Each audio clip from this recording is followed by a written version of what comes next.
Alright, Grappler fans, today I want to talk a little bit about some things you should know before you buy a 6.7 Powerstroke. My truck is a 2011. I've run into a bunch of the early 2011 issues, fixed all of them, and I have a little bit of experience the hard way on some things to avoid on certain year model 6.7 Powerstrokes. I just want to share that information with you. Let me know if you have any questions and I'll do the best to get you the answer. But let me go ahead and start with the first thing I ran into with this truck. I first bought this truck in 2015, so it was like 4 years old, had 65,000 miles on it, and I believe I have some clips of what it looked like when I first got it.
And then I drove it stock for a little bit, and then quickly deleted it and put a 5-inch Flow Pro exhaust, Mini Max tuner, and just a delete kit from Rudy's Diesel.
Then once that was done, I started to run into a couple issues here and there, some of them related or not to deleting it. First off was, might be hard to see now, let's see if I can get up here. Man, one hand, I'm proud of myself. Alright, so the wastegate vacuum hoses started buzzing. Let's see, I think it's going to be hard to find these because I don't have any near as much stuff as I had on a stock truck since this thing has been deleted. Alright, let's see in here. Man, yeah, I don't think I have one anymore. Some of y'all know this is a 2016 engine I put in this truck. When I first got my 2011, it was making this buzzing noise after shutdown. And I don't know if I have a video of that, but basically I turn the truck off, walk away, and it would go, and it was super annoying.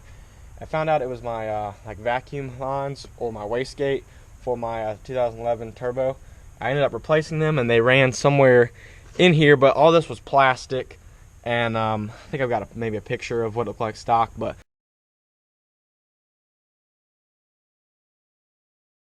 a lot different in here now. Fixed that. Then, being deleted, I drove the thing, was making more power, and I blew the intercooler pipe off immediately, which was plastic here. And you can see this Maryland Performance diesel kit is all metal and hoses and band clamps, a lot stronger than the plastic junk that came on here. But I've got a picture of that. The first thing I did,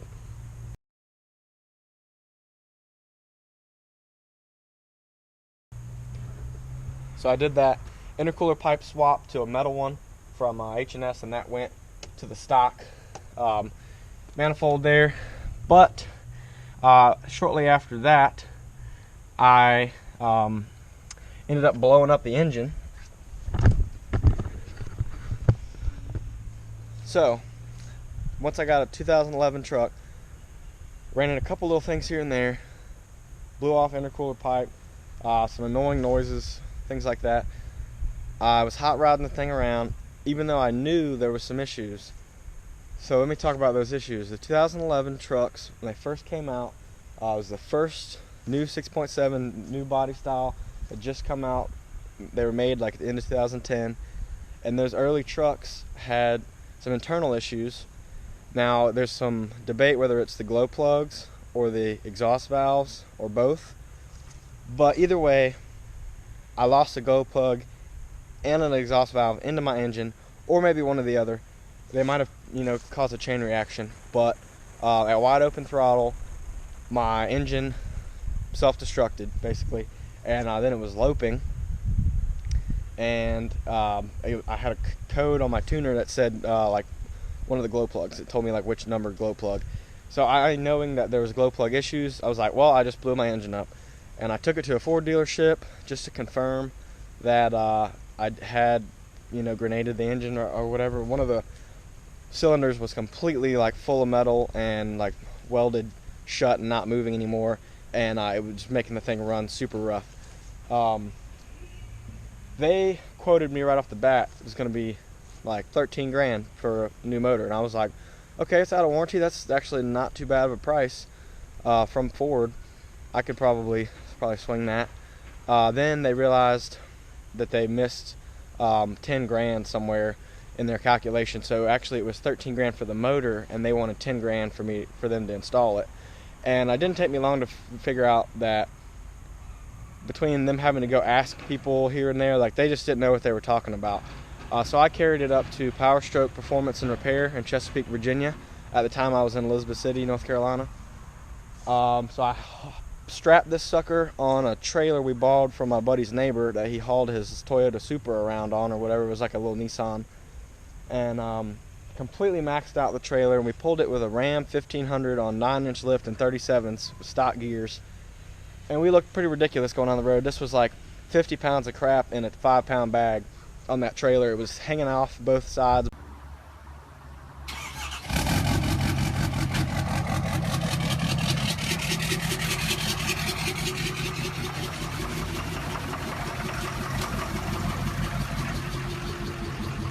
I wasn't about to spend any more money than I had to get it fixed, because I already knew I was in thousands of dollars on this repair. So I go up there, and Joe at Powerstroke Performance had a complete 2016 engine out of another truck sitting there on a crate or on a pallet with everything attached to it, accessories. And we started talking about my options. I could have done a long block, or I think maybe a bottom end. I can't remember. Either way, only like part of the engine was full of metal, or at least actually damaged. Like you could have cleaned it out and used the other half of it. So that would have been a little cheaper, but for like a couple $1,000s, I could have got a complete 2016 engine. So I went that route. Now some other problems with these early trucks is the turbos. So if your engine makes it past the glow plugs, or if you replace the glow plugs, you may be all fine and happy there on an 11, maybe 2012 truck. But up until like 13, the turbos were pretty bad. They were a little too complicated for their own good. They were very small, and it's like the dual geometry. I can't remember what they called it exactly, but it has two little blades in it, and they just were wearing out. So when I put this 2016 engine in it, I opted to go for an aftermarket engine, an aftermarket turbo, which you can see right in there, that black 64.5 millimeter Borg Warner. So it's a totally non-VGT turbo, which means it doesn't have any electrical inputs really to make it move. It's totally powered by your exhaust. Whereas the stock turbos on these trucks, a little bit high tech, when you give throttle input, it knows like where you are in your RPM range, and it kind of adjusts to give you the most power instantly, which is pretty cool. They're pretty fancy turbos, and they have like very little lag, and they're pretty awesome. But having had all the issues pretty much that you could have with this truck already, I wanted the most like simple, reliable turbo, and that's why I went for the aftermarket non-VGT. But back to the different years here, the 11 to 12s had some issues with their turbos. 13 and 14 were a little better, but actually in 15 and 2016 models in this body style truck, they had different turbos. I think it was like a 61 millimeter inlet, whereas this is 64.5. Not a huge difference, but you can definitely feel the power on this thing. But this isn't a crazy like giant turbo. But those turbos have proven to be better on the 15 to 16s. They have more power factory, and they have better internals, which is why I opted to spend the extra money and put a 16 engine in here. So as far as the engine goes, you kind of want to stay away from the 2011s. Now, if you find one like mine that has had the engine replaced, there's nothing wrong with the 2011 truck. It's just the engine had some bad parts in it. So 2015, 2016 engine is definitely where you want to stick on this body style. Now with the Illuma duties, 17 on up now to the 2020s, I haven't heard anything bad about the 17s, but again, I'm a little skeptical as far as the whole truck with getting the first year of something that just came out like I did with this one. And I knew it was risky getting this 2011. They had just come out. They had just, made 6.4s up until then in 2010. But I bought it anyway. It was a good deal, and I figured I could fix it. And I just I couldn't believe it. It's a King Ranch, fully loaded, low miles, like just such a nice truck. I just couldn't imagine it doing me wrong and blowing up. So I procrastinated on addressing the issues, and I had to pay the price, thousands of dollars. I think I ended up paying like 17 grand, putting that new motor in and the turbo, and that's with Joe hooking me up pretty well because of my situation. And it was waiting for these wheels and tires and lift and everything to get put on. So I had the lift kit. It's an 8-inch BDS sitting at 10 inches. I had the 24x14 Moto Metal Forge wheels, 40, 1550 trail grapplers. I even had the amp steps, diff covers from AFE. I had all that sitting at the shop in Wilmington, North Carolina, waiting for me to get there and put it all on when I blew the truck up. And I decided to keep the truck, put the money into it, and make it into what it is now. I'm happy that I did, but I could have saved a little money in the long run had I gotten just a newer truck that didn't have the issues and already had the motor that I wanted in it. But you live and you learn. I'm not upside down in this thing really for how much I've got into it. I don't owe much on it, and I'm very happy with it. So you can get these older trucks if you get them for the right price.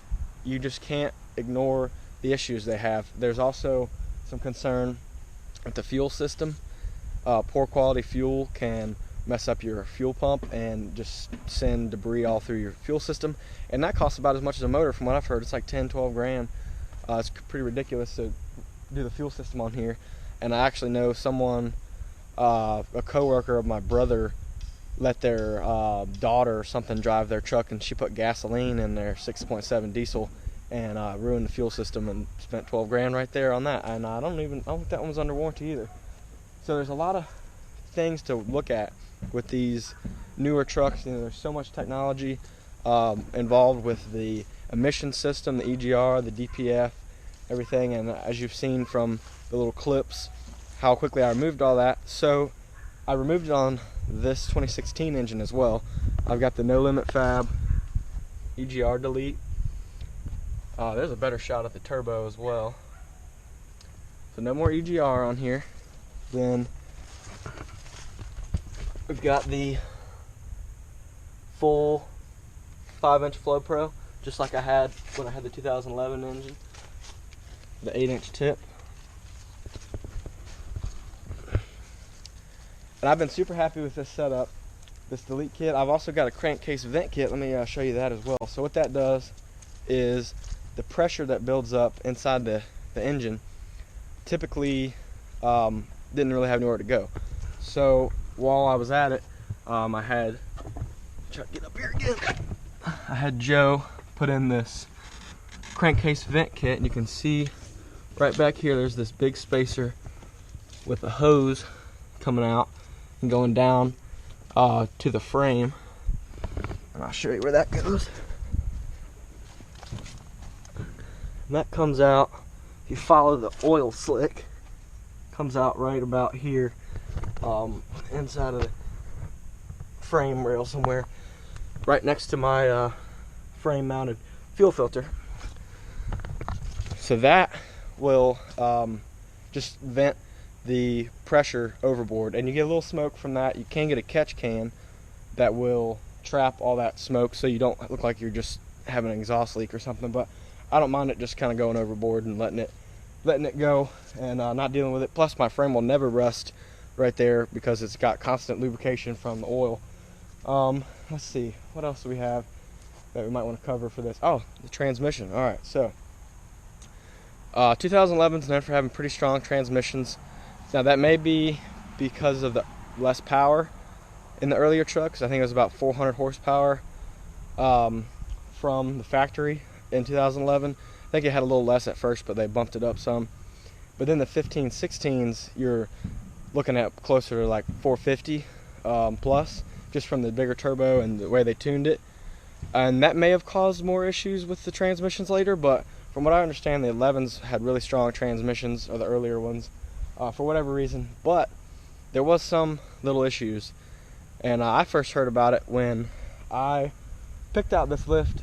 I went through Carter Reed from BDS, and he drives the 2011 black 6.7 that BDS put their first like coilover 4-link kit on for this truck to kind of showcase it and take it out to Moab and everything and try it out.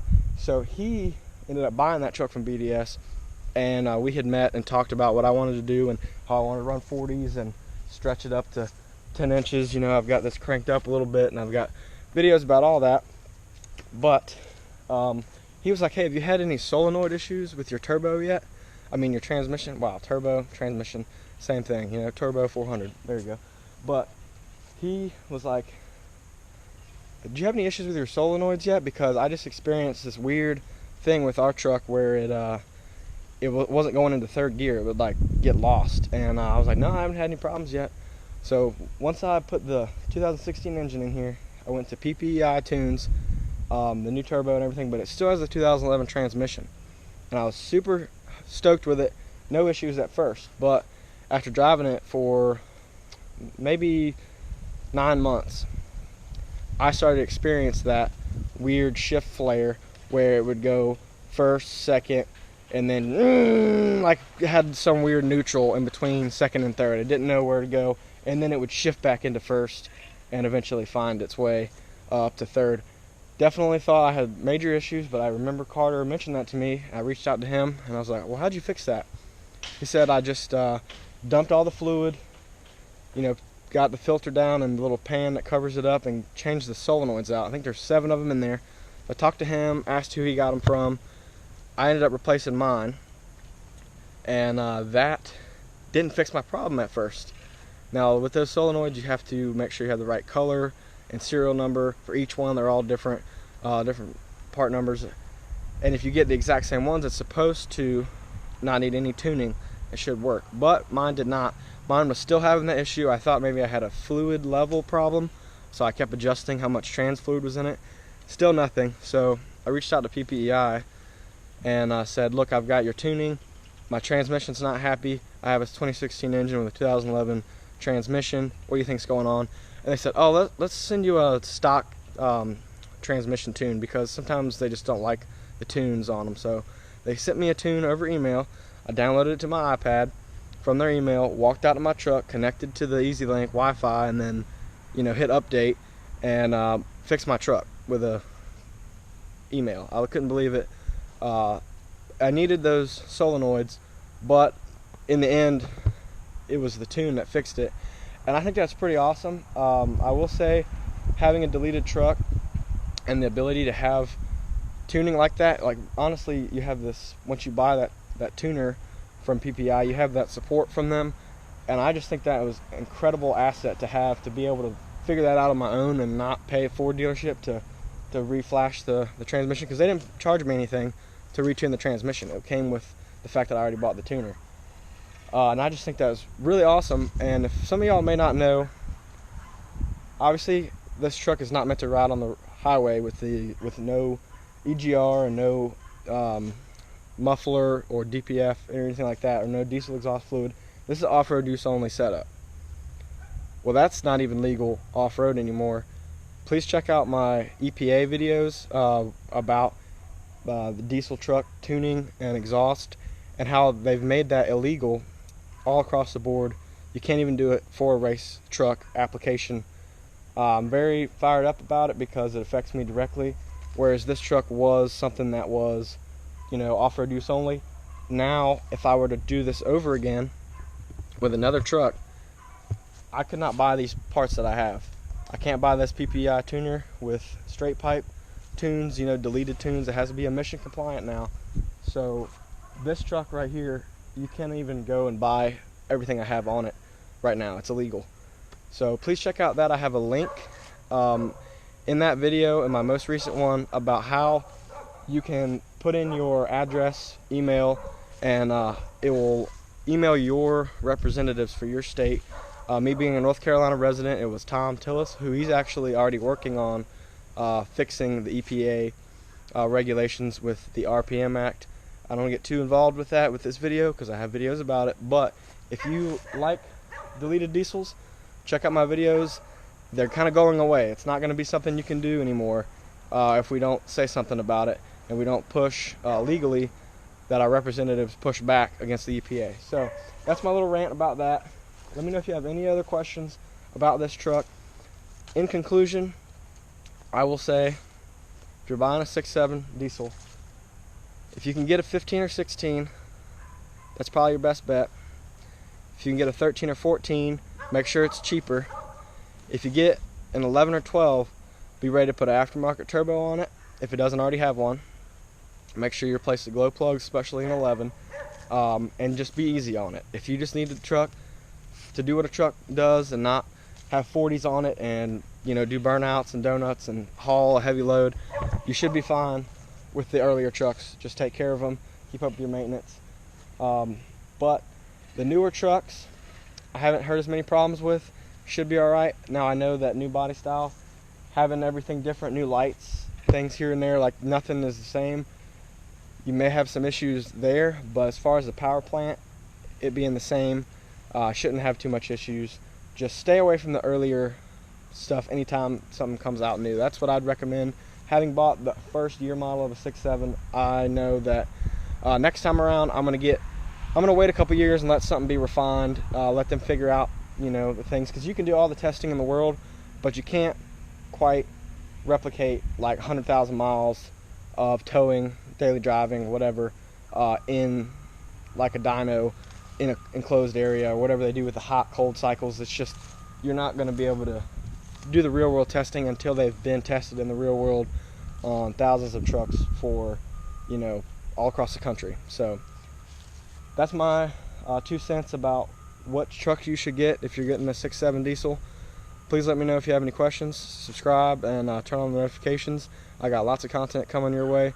And if you haven't already checked out my Grapaholics Instagram, please do if you like Nitto tires. Thanks so much.